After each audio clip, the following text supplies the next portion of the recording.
not always be sunny where you are, especially my friends back in England. It's not always sunny, I understand that. But even at driving ranges or using the sun, we often can see our shadow. Now, we're not going to be able to fix every swing fault using your shadow, but it can certainly help you stabilize your swing to be a lot less fussy, a lot less going on. And I'm going to show you a couple of ways that we can utilize it. The main one that I find gives the most benefit to myself and also students, especially during playing lessons, and especially if we're trying to sort of work on a swing that is maybe a little more centered, not quite so much movement, not quite so long. We want less. Less is more when it comes to the golf swing.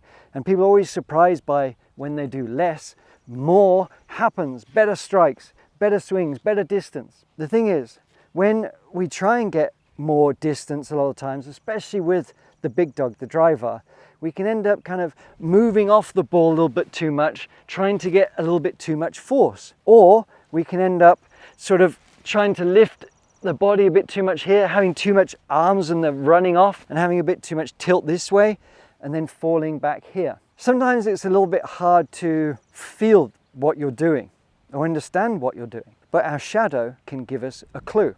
For example, I use the swing tip all the time about trying to stay relatively centered. There's movement, there's pressure shifts, there's all that kind of stuff. But the more or less centered we can be here, the better and more consistent you're going to be at controlling your low point, whether it's with driver or irons, whatever. So let's look at the backswing. You can see my shadow here, and I'm using it next to the driver and the ball so you can see. But if you have a problem of moving off the ball this way, you can actually really see how much my head is moving off the ball. And what moves this way has to time itself to move back that way. The other thing is on through swings, on the downswing. If we get too far ahead, you can see that shadow really shift. So you can keep trying to do swing tips and everything to stay more centered and keep your head behind it to have that catapult sling, especially with the driver, but the shadow is going to give you a very good visual cue. So you can have the sensation, but actually see that you're doing it correctly. My head is staying back. So when you're on the golf course, you can do practice swings to stay more centered and keeping that shadow in place. As soon as you know it see it moving too far off or too far forward, you can dial and calibrate your swing back in. And I was aiming a bit off there, but even for shots from here, my shadow is still going to be in that placement. And I want to try and keep it more or less in that same place, especially with the driver. So as I take some practice swings, as I'm waiting for people on the fairway, if I'm feeling a bit wayward in my swing, I'm going to make some practice swings, staying a lot more centered with my shadow.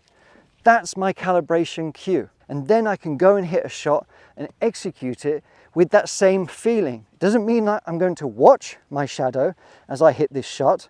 Doesn't mean I'm going to keep my eyes on it the whole time, but I've calibrated in my practice swings. Now I pick my target and now I'm going to swing nice and smooth through. I stayed centered. I got the low point and I swung up on it. And the same applies for iron shots. But it's a slightly different production and result that we want with the irons, okay? Because we want to be slightly ahead of the irons so our low point is after the ball. The way this shadow is lined up is actually quite useful because, again, it's going to stop me from moving off the ball too much, but it's going to pay dividends on our downswing because you can see where your sort of weight transfer is and how far ahead of the ball you are, okay? Or are your hands too far forward when you get through to impact, all right? So I can see my impact position is sort of hidden by the shadow. All I can see are my arms. But if I had a disconnected impact position, I can see the arms protruding out this way. But likewise, I'm not trying to help the club up and move this backwards. I'm not standing up tall this way. My shadow is my coach. It's helping me stay balanced, to stay centered, So I have some practice swings where I feel, okay, I'm shifting through and I'm finishing with balance. And it's all because of that shadow. So I take my aim, I've got my swing feels based on that shadow feel, and I swing through. And it works with different types of shots as well, or different swing faults. And what I mean is, if you have a tendency, this would actually work better if we had a longer shadow later in the evening, but if you have a tendency of picking the club up, you can see here. If you have a tendency of bringing it on the inside, you can see there, or getting disconnected. My shadow is actually educating me to keep things compact and within my shadow rather than deviating out. Also, it can help down the line this way so I can see my shadow that way, so I'm not falling off it. So as I strike through, I'm not lifting up too much and my shadow's over here. When through impact, I want to be there, then standing up. So even without hitting shots, I can make better swings based on what my shadow is doing. It's a really cool little way to calibrate your swing out on the golf course. Try some different shadow placements, different clubs, and find the swing feels and moves that work best for you.